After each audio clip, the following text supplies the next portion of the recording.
রাজনীতি শুরু করেছে। এটা হলো ইসলামী কথা, কোরআনের কথা, হাদিসের কথা। রাসূলুল্লাহ বলেছেন, যার ভিতরে দিন কায়েমের জন্য কোনো প্রচেষ্টা না থাকবে, দিন প্রতিষ্ঠার জন্য কোনো ইচ্ছা অনুরাগ না থাকবে, আল্লাহর জমিনে আল্লাহর দিন স্বাধীনভাবে পালন করার জন্য যার অন্তরের ভিতরে এই চেষ্টা সাধনা না থাকবে, এই ব্যক্তির মৃত্যু হবে মুনাফিক অবস্থায়। কি অবস্থায়? সারা জীবন নামাজ পড়লাম, রোজা রাখলাম, হজ করলাম, যাকাত দিলাম, এরপরে জিকির করলাম, আল্লাহর ইবাদত বন্দেগী সব কিছু করলাম, কিন্তু দেখা গেল মানুষেরা স্বাধীনভাবে আল্লাহর ইবাদত বন্দেগী করতে পারছে না।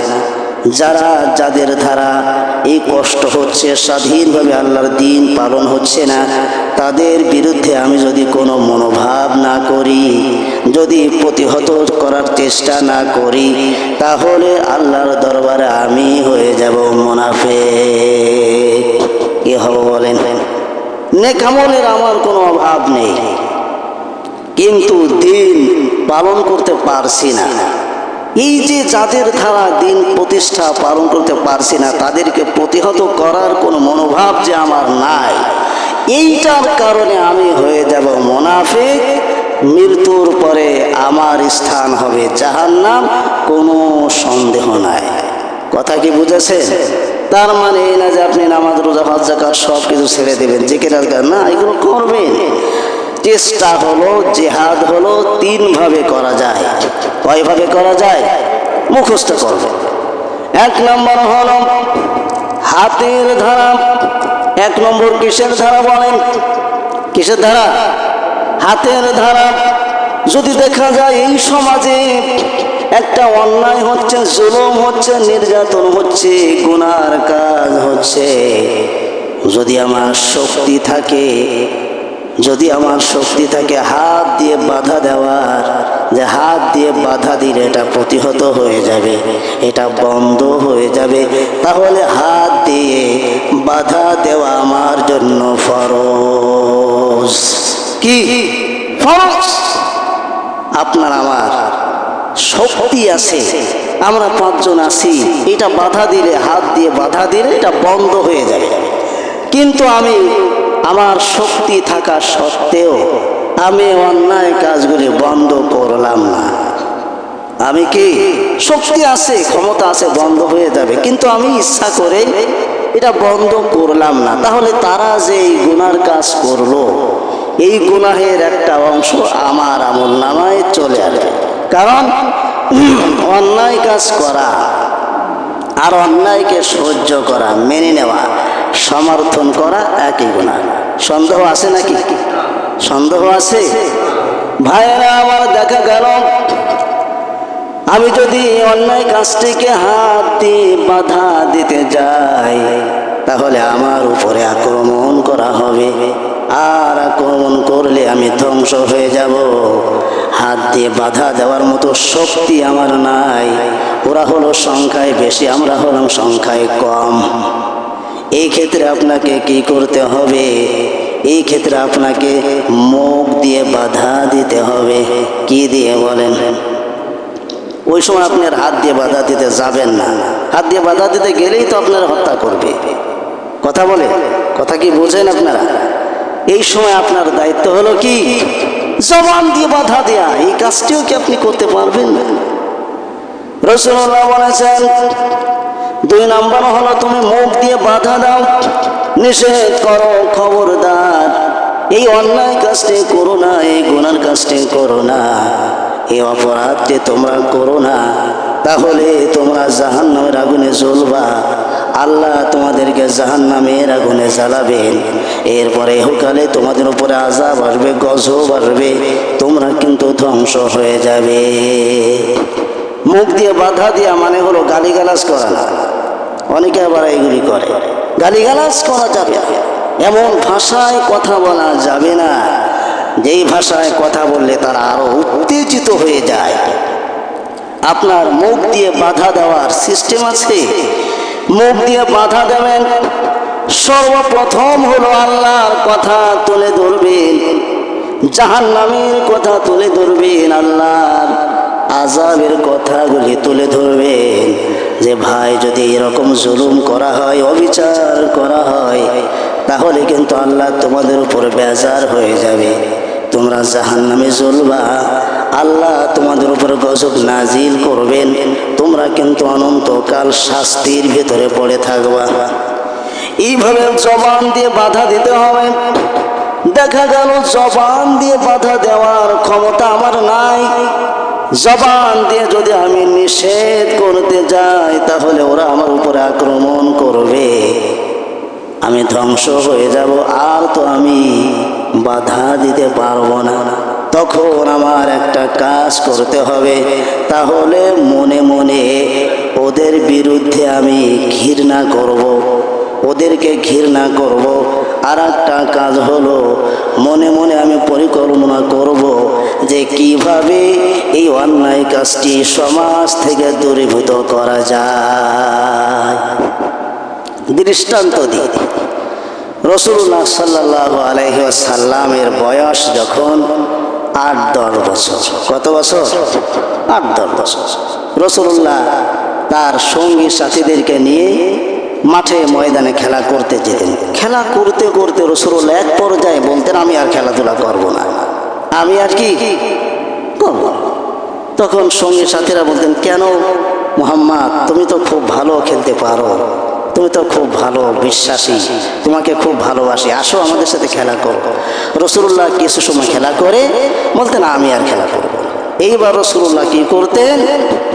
রাসূলুল্লাহ গিয়ে একটা স্থির জায়গায়, নিরাপদ জায়গায় রাসূলুল্লাহ বসে বসে এইভাবে ভাবতেন।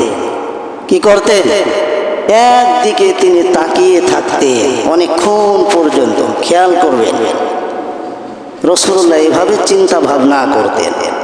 সহপাঠীরা, বন্ধুরা দেখতো যে রাসূল মুহাম্মদ কি ব্যাপার, এক জায়গায় যায় বসেই থাকে, খেলাধুলা আর করে না, কারণ ভাইরা আমার, রাসূলুল্লাহ এক ধ্যানে বসে বসে কি ভাবতেন, কি চিন্তা ভাবনা করতেন, আপনারা তো সবাই জানেন। কি চিন্তা ভাবনা করতেন? রাসূলুল্লাহ ভাবতেন যে আজকে সমাজের যে অবস্থা, মানুষেরা যে দিক থেকে পারে, যেই মানুষেরা যে দিক থেকে পারে সেই দিক থেকে তারা লুট করে। শহর থেকে যদি কোনো কাফেলা গ্রামে আসতো কোনো মাল সামনা নিয়া, তখন একটা দল ছিল ডাকাত দল। কোন দল বলেন? ডাকাত। লুট করে তাদের সম্পদগুলি তারা নিয়ে যেত।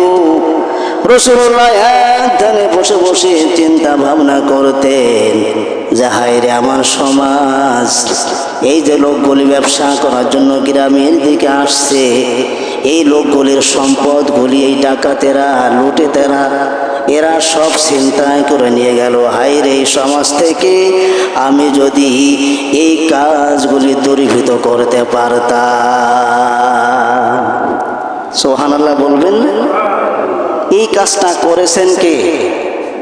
সবাই বলে রাহমাতুল লিল আলামিন। কে করেছেন? সে রাসূলের উম্মত আমরা নাকি অন্য কেউ? কথা বলেন।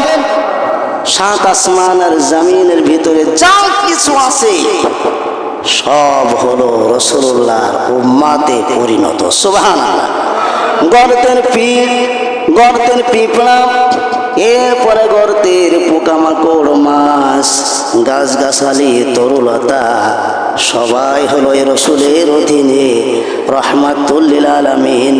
সকলের জন্য রাসূলুল্লাহ হলেন রহমত। ওয়ামা আরসালনাকা ইল্লা রাহমাতাল লিল আলামিন। আল্লাহ রাব্বুল আলামিন বলেন, নবীজি সাত জমিনের তলে যা আছে, সাত আসমান পর্যন্ত যা কিছু আছে, আমি আল্লাহ রব্বুল আলামিন সকলের জন্য আপনাকে রহমত হিসেবে শেষ জামানার নবী হিসেবে পাঠিয়ে দিলাম। তা সেই নবীর উম্মাত আমরা কি এইটা পর্যন্ত করতে পারবো না? মনে মনে পরিকল্পনা কি করতে পারবো না? তৃতীয় স্তর তৃতীয় পদ্ধতি হলো মনে মনে ঘৃণা করা, সেই সাথে অন্যায়কে কিভাবে দূরীভূত করা যায় এটার পরিকল্পনা করা, সংগঠন তৈরি করা। রাসূলুল্লাহ আমাদের জন্য দৃষ্টান্ত উজ্জ্বল। এই জন্য কোরআনে কারিমের ভিতরে আল্লাহ রাব্বুল আলামিন বলেন, লাকাদ কানা লাকুম ফি রাসূলিল্লাহি উসওয়াতুন হাসানাতুল লিমান কানা ইয়ারজুল্লাহা ওয়াল ইয়াউমিল আখির।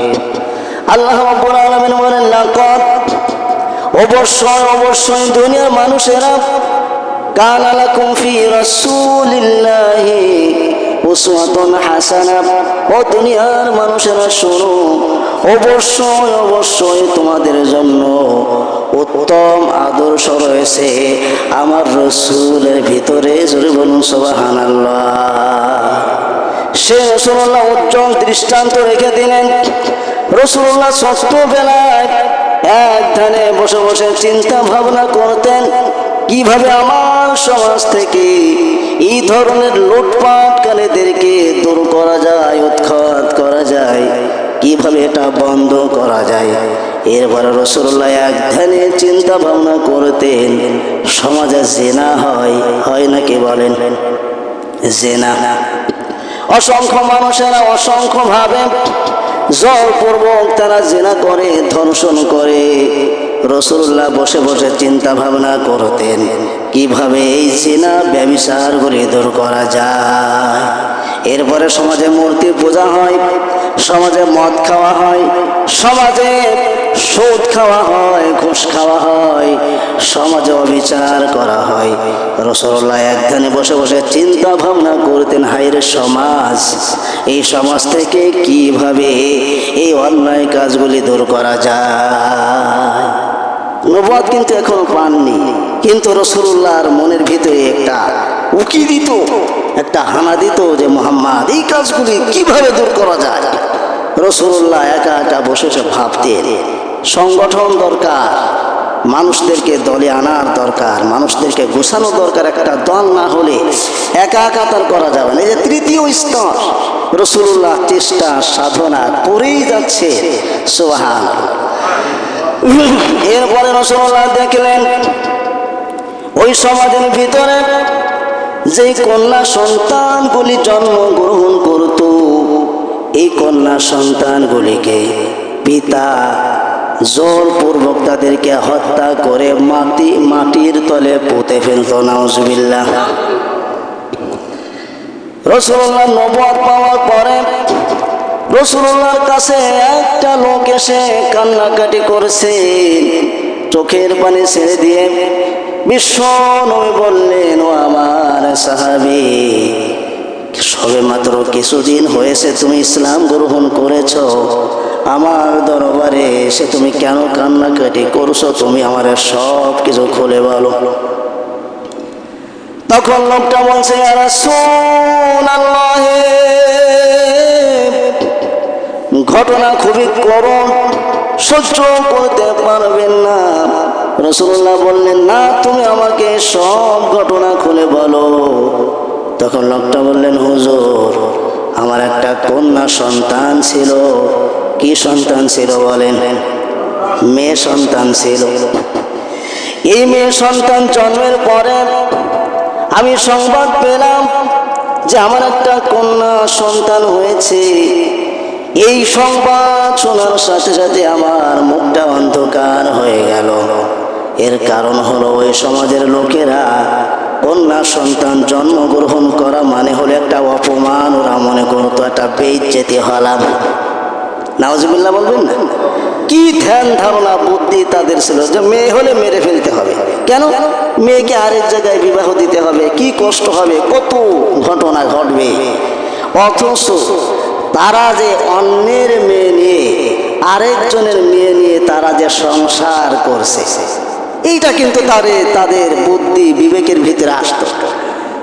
আমি আরেকজনের মেয়ে নিয়ে সংসার করছি, বিবাহ করছি, এইটা তারা মনে করে না। তারা মনে করছে যে আমার যে মেয়ে হবে, এই মেয়েটা হওয়ার পরে যে একটা অশান্তি, এটা তারা অপমানজনক মনে করত।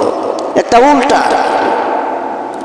ভাইরা আমার, লোকটা বলছে রাসূলুল্লাহ, মেয়েটা জন্মের পরে আমি ধারণা করলাম যে এই মেয়েটা জন্মগ্রহণ করেছে, আমার কপাল পুড়ে গিয়েছে, সমাজের মানুষেরা আমাকে ধিক্কার দেবে, ব্যঙ্গ করবে, অপমান করবে, লাঞ্ছিত করবে। তাহলে কি করা যায়? আমি পরিকল্পনা করলাম এই মেয়েটিকে আমি হত্যা করব। কি করব? হত্যা করব।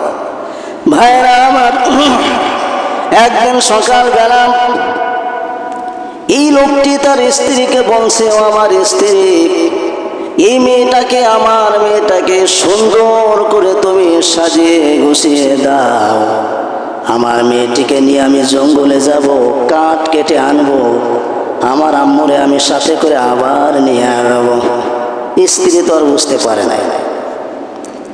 স্ত্রী ভালো করে গোছায় দিলেন, সাজিয়ে দিলেন। দেওয়ার পরে স্ত্রী এই পিতাকে বলছে, লোকটিকে বলছে, দেখো সমাজে একটা রেওয়াজ আছে যে কন্যা সন্তান হলে তারা এই কন্যা সন্তানগুলি তারা মেরে ফেলে। ও আমার প্রাণ প্রিয় স্বামী, খবরদার আমার এই সন্তানটিকে আপনি এমনভাবে খবরদার আপনি হত্যা করবেন না। তখন লোকটা বলল, আরে না, আমি হত্যা করব না, আমি তাকে গুছায় গাছায় নিয়ে আসবো আবার। ভাইরা আমার, লোকটা রাসূলুল্লাহকে বলছেন, ইয়া রাসূলুল্লাহ, আমার কন্যা সন্তানটিকে আমি সাথে করে নিয়ে গেলাম, আমার হাতে নিলাম কোদাল, দাও এবং খোসার জন্য খুন্তা নিয়ে আমি হাঁটতে লাগলাম। আমার মেয়েটা, আমার আম্মু আমার হাত জড়িয়ে ধরলেন, ধরে বললেন, আব্বা জান, আপনার হাতে কোদাল কেন, আপনার হাতে খুন্তা কেন, দাও কেন? তখন আমি বললাম, আম্মু, এইগুলি দিয়ে আমি কাঠ কাটবো, আমি কাজকর্ম করার জন্য নিয়ে গেলাম। তার মেয়েটাকে এভাবে বুঝ দিল। এরপরে জঙ্গলের কাছে গিয়ে যখনই কোদাল দিয়া গর্ত খুঁজছেন, গর্ত খোঁজার সময় ওই মেয়েটি পিতার কাছে গিয়ে বলছে, আব্বু, এই গর্ত আপনি কেন খুঁজছেন, কি করবেন? তখন আমি বললাম যে এই গর্ত এমনি খুঁজছি, আমি একটা কাজ করবো এই জন্য। ভাইরা আমার, এরপরে গর্ত যখন অনেক খোঁজা হলো, তখন মেয়েটা বললেন, আব্বা জান, অনেক গর্ত খুঁজেছেন, অনেক কষ্ট আপনার হয়েছে। এই কথা বলে মেয়েটা তার জামা দিয়া আমার কপালের গামগুলি মুছে দিচ্ছে, আমার পিঠের গাম মুছে দিতেন, হাতের গামগুলি মুছে দিচ্ছে, আর বলছেন, আব্বা, অনেক কষ্ট আপনার হচ্ছে, আর খোঁজা লাগবে না। তারপরে আমার অন্তরে কোনো দয়া হলো না। আমি কি করলাম? আমার মেয়েটিকে জোর করে ধরে গর্তের ভেতরে যখনই ছেড়ে দিলাম, সাথে সাথে আমার আম্মু চোখের পানি ছেড়ে দিয়া চিৎকার করে বললেন, আব্বা জান, অন্যান্য মেয়েদের মতো আপনি কি আমাকে হত্যা করবে? তখন আমার অন্তরে কোনো মায়া এলো না, দয়া এলো না। আমি কি করলাম? আমার সন্তানটিকে একটা আঘাত করলাম, মাথার উপরে আঘাত করার সাথে সাথে তার মুখ দিয়ে, তার কপাল দিয়ে, তার মাথা দিয়া রক্ত ফিনকে দিয়ে বের হলো। যখনই রক্ত বের হলো, সাথে সাথে মেয়েটি বলল, আব্বা যান, আপনি আমাকে এইভাবে মাটির তলে জীবন্ত পুঁতে ফেলবেন না। রাসূলুল্লাহকে বলছেন, আর লোকটা কাঁদতে কাঁদতে প্রায় বেহুশের মতো হয়ে যাচ্ছেন। রাসূলুল্লাহ এই ঘটনা শুনে রাসূলুল্লাহ কাঁদছেন, কাঁদতে কাঁদতে রাসূলুল্লাহর দাড়ি ভিজে যাচ্ছে। রাসূলুল্লাহ বললেন, তারপরে বলো, আবার বলো, আবার বলো, আবার বলো। এবার লোকটা বলছে, ইয়া রাসূলুল্লাহ, আমার মেয়েটির রক্ত দেখে আমার অন্তরে কোনো কষ্ট মনে হলো না। এরপরে আমার মেয়েটিকে আমি জীবন্ত মাটির তলে দাফন করে দিলাম, পুঁতে ফেললাম। পুঁতে ফেলার পরে যখন বাড়িতে আসলাম, আসার পরে আমার স্ত্রী যখন জিজ্ঞেস করলো, আমার আম্মু কোথায়, মেয়েটাকে কি করেছো তুমি? তখন আমি বললাম, আমি এই কাজ করেছি, মেয়েটিকে জীবন্ত পুঁতে ফেলেছি। তখন স্ত্রী চোখের পানি ছেড়ে দিয়ে কাঁদলেন, বেহুশ হয়ে গেলেন। হুঁশ এলো, আবার বেহুশ এলো, আবার হুঁশ এলো। এবার মঞ্চে ধিক্কার তোমাকে, শোনো আমার স্বামী, তুমি যে মেয়ে হয়েছ বিধায় অপমান মনে করেছো, বেইজ্জতি মনে করেছো। এইবার তুমি শোনো, তোমার মাথায় কি এই বুদ্ধি বিবেকটা আসে নাই যে আমি হলাম আর একটা পিতার মেয়ে, আর একটা পিতার মেয়ে নিয়ে তুমি সংসার করছো, তোমার কি এটা লজ্জা লাগে না? তোমার কি এটা লজ্জা লাগে? আমি তো আর একটা পিতার মেয়ে, তুমি আমার বিবাহ করে সংসার করছো, আর তুমি মনে করছো তোমার এই মেয়ে আর একটা ছেলের, আর একটা পুরুষের সংসার করে। এটা অপমানজনক। যদি এটা অপমানজনক হয়, তাহলে তুমি যে আমার নিয়ে সংসার করো, এটা তোমার জন্য অপমান না? এই কথা বলার সাথে সাথে ইয়া রাসূলুল্লাহ, আমার বিবেক খুলে গেল। আমি বুঝে ফেললাম যে এটা আমার অন্যায়, এটা আমার অন্যায়। আমার মেয়ে তো আর বেঁচে না, আমার মেয়ে তো আর বেঁচে না, তো খুঁজে আর আনতে পারবো। রাসূলুল্লাহকে বললেন, ইয়া রাসূলুল্লাহ, এই যে মেয়েটাকে আমি জীবন্ত কবর দিলাম, এই গুনাহ কি আল্লাহ আমারে মাফ করবেন? তখন রাসূলুল্লাহ বললেন, সাহাবী, তুমি এখনই তওবা করো, আল্লাহ তোমার এই গুনাহ মাফ করে দেবে। আল্লাহ রাব্বুল আলামিন বলেন, ইন্নামাত তাওবাতু আলাল্লাহি লিল্লাযীনা ইয়ামালুনা সুআ বিজাহালাহ থুম্মা ইয়াতুবুনা মিন করিবিন ফাউলাইকা ইয়াতুবুল্লাহ। আল্লাহ রাব্বুল আলামিন বলেন, দুনিয়ার মানুষেরা শোনো, নিশ্চয় ওই ব্যক্তিদের তওবা আমি আল্লাহ কবুল করে নেব। ইন্নামাত তাওবাতু আলাল্লাহি লিল্লাযীনা ইয়ামালুনা সুআ বিজাহালাহ, যারা না জেনে না বুঝে, যারা অন্যায় করেছে, গুনার কাজ করে ফেলেছে, এরপরে বোঝ আসার পরে যারা তওবা করে নিয়েছে, আমি আল্লাহ তাদের জীবনের গুনাহগুলি মাফ করে দেব। কার কথা? আল্লাহ রাব্বুল আলামিন সূরা হুদের ভিতরে বলেছেন, ইন্নাল হাসানাতি ইউযহিবুনাস সাইয়্যাত। আল্লাহ রাব্বুল আলামিন বলেন, শুধু গুনাহ আমি আল্লাহ মাফ করে দেব না, আমি আল্লাহ রাব্বুল আলামিন ওয়াদা দিলাম, যেই পরিমাণ গুনাহ করেছিল ওই গুনাহ সব মাফ করে দিয়া, ওই পরিমাণ সওয়াব দিয়া আমি আল্লাহ তাআলা তার আমল নামা পরিপূর্ণ করে দেব। কার কথা? আল্লাহর কথা। তাহলে রাসূলুল্লাহ ছোটবেলায় তিনি এখনো নবুয়ত পান নাই, রাসূলুল্লাহ চেষ্টা করছেন, তিনি ভাবছেন কিভাবে সমাজ থেকে অন্যায়, অবিচার, দুর্নীতি এইভাবে দূর করা